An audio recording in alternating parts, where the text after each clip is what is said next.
السلام عليكم. اليوم حابة أقدم طريقة عمل البيتزا. المكونات المطلوبة: 4 كوب طحين، 1 بيضة، 4 معالق أكل زيت نباتي، ملعقة أكل حليب بودرة، ملعقة أكل خمرة، ملعقة كوب سكر خشن الحبيبات، رشة ملح، 2 كوب مي دافي للعجن.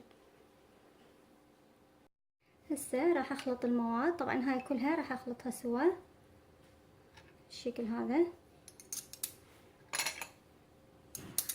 هسه اول شي راح ابدي اضيف الطحين. طبعا هذا اناء مال العجانة، انا مود رأسا احطه بالعجانة. هذا الطحين 4 اكواب. راح اضيف هسه الخلطة اللي خلطتها: الحليب والملح، السكر والخمرة. هسه راح اخلط هاي المواد بالشكل هذا على مود يتجانس الطحين ويا باقي المواد. بعدين راح اضيف الزيت، راح اضيف بيضة. هسه راح ابدي اعجن هاي المواد كلها، اعجنها دقيقتين لحد ما تتجانس. بعدين اضيف المي تدريجيا لحد ما تتكون عندي العجينة. هذا شكل العجينة بعد ما اختمرت. هسه راح اقطعها. المواد اللي انا راح اخليها بالبيتزا: جبنة الموزاريلا مبروشة، اكو منها قوالب واكو مبروش جاهز، صلصة البيتزا، مارتديلا مجمدة، لحم بقر، بصل، فلفل اخضر، فلفل احمر، فطر. المارتديلا هنا مقطعة مكعبات ومقطعة نص دائرة بهالشكل. اعشاب مال بيتزا. هسه راح اقطع العجينة. لاحظ صار عندي 3 شنك من العجينة. راح اخذ الاثنين ذني احطن على صفحة. راح اخذ هذه، راح اخذ من عندها جزء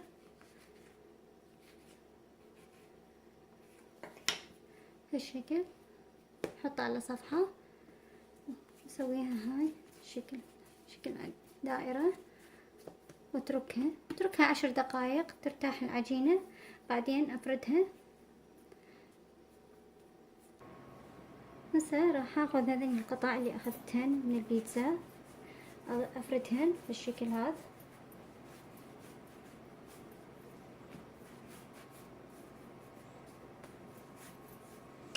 واقطع.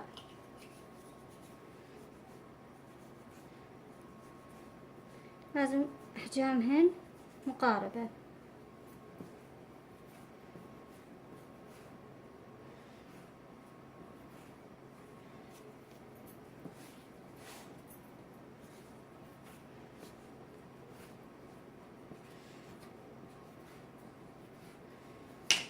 هسه قطعت مني، خليها ترتاح شوية العجينة. هسه راح ابدي احشي هذه الكرات اللي سويتها قبل شوية، ابدي احشيها مارتديلا مقطعة بالشكل.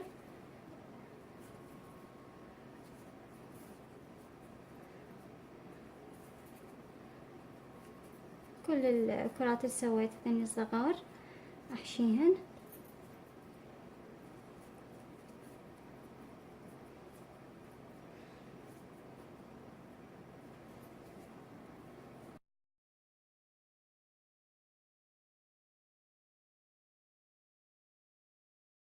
جبت هنا صينية مال الشوي وورق الزبدة خليته بيها. اني طبعا فاتحة الفرن الفوق وحاطة الصاجة عليه، لانه ما اقدر اشيل البيتزا وهي والحشو مالتها واحطها على الصاجة، لازم استخدم ورق الزبدة بحيث اسحبه من الصينية احطه على الصاجة بهالشكل هذا. هسه بعد ما شكلتها بالشكل هذا، السمك اللي انت تريديه طبعا واللي تشوفيه مناسب، كرات احطها نص على البيتزا والنص الثاني برا البيتزا. لاحظي، نص على البيتزا والنص البرة الثاني برا البيتزا، على مود لا الكرات تستوي برا البيتزا، تستوي وياها بالضبط بالشكل.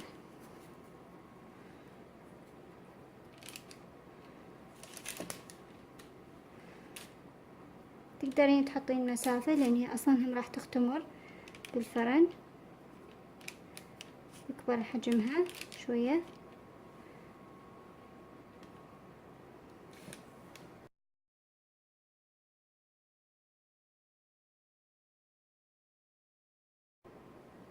اكو ناس تحب هواي صلصة، اكو ناس لا قليل، انت اللي يعجبك تقدرين تسوي.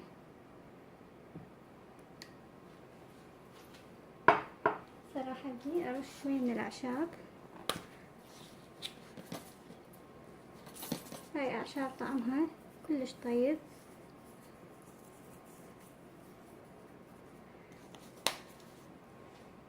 صراحة بدي اوزع، اول شي احط البصل،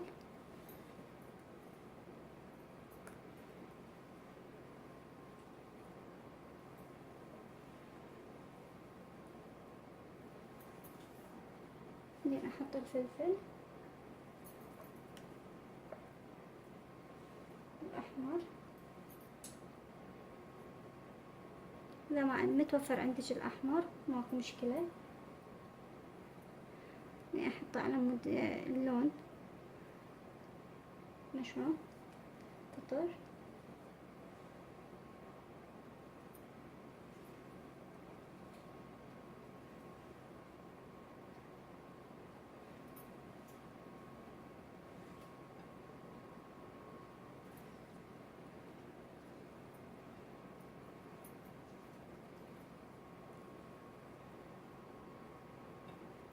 هسه مارتديلا،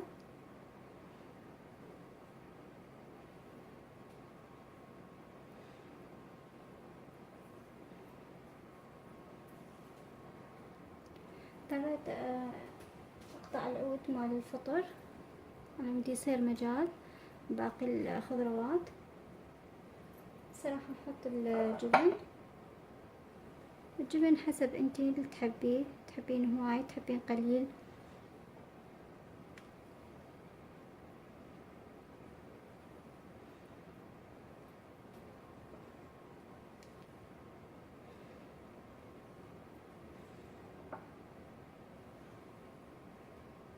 صاج دتحمه، بعدين انزلها لي جوا ويبقى الفرن مفتوح من فوق، ما ابقيت صاجة اللي فوق على مود لا تحترق البيتزا.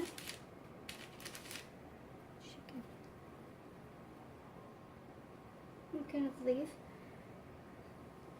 قطع المارتديلا عليها بالشكل.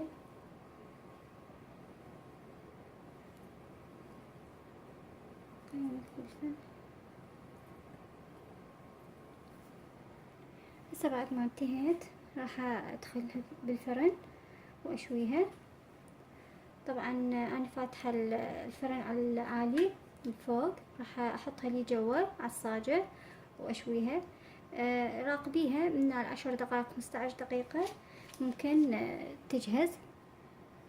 هسه بعد ما حطيت اول بيتزا بالفرن اجهز الثانية. اظل اضغط باصابعي بهالشكل هذا، افتحها بس بالاصابع بالشكل، ما اجعل حافة، الحواف لا تجين عليها، بس بالنص بهالشكل لحد ما تكبر شوي شوي البيتزا. عجينة هاي الثانية في المقز فتحتها باصابعي بدون ما اجعل حواف، ضفت لها الصلصة، ضفت لها الاعشاب. هسه راح اضيف الجبن، هاي بس جبن. طبعا العجينة هي تطلع 2 بيتزا كبار، بس اذا انتي حابة تسويهم 3 راح يطلعون وحدة كبيرة و2 وسط. انا اتمنى تجربون هاي النوع من انواع العجينة. طبعا اكو عدة اشكال من العجاين مالت البيتزا، بس هاي يعني طعمها غير شكل، وكل الفوائد بيها بيض وبيها حليب. هذا الشكل، هذه هذه الثالثة هم فتحتها بالشكل. هسه راح اضيف خضروات، بس خضروات، ما راح احط وياها مارتديلا. حطيت بس الخضروات بدون مارتديلا، وهسه راح احط الجبن. طبعا انتي تقدرين بالعجينة هن نطلع عن 2 بيتزا كبار، بس انا سويتهن 3، 2 وسط وواحدة كبيرة، على مود اشوفك اكثر من طريقة انه انا شلون اسويها. هذا الشكل النهائي للبيتزا، بيتزا المارتديلا والخضروات، بيتزا الخضروات، بيتزا الجبن. هنا سويت قبل بوقت بيتزا النقانق. ان شاء الله تنال اعجابكم والف عافية.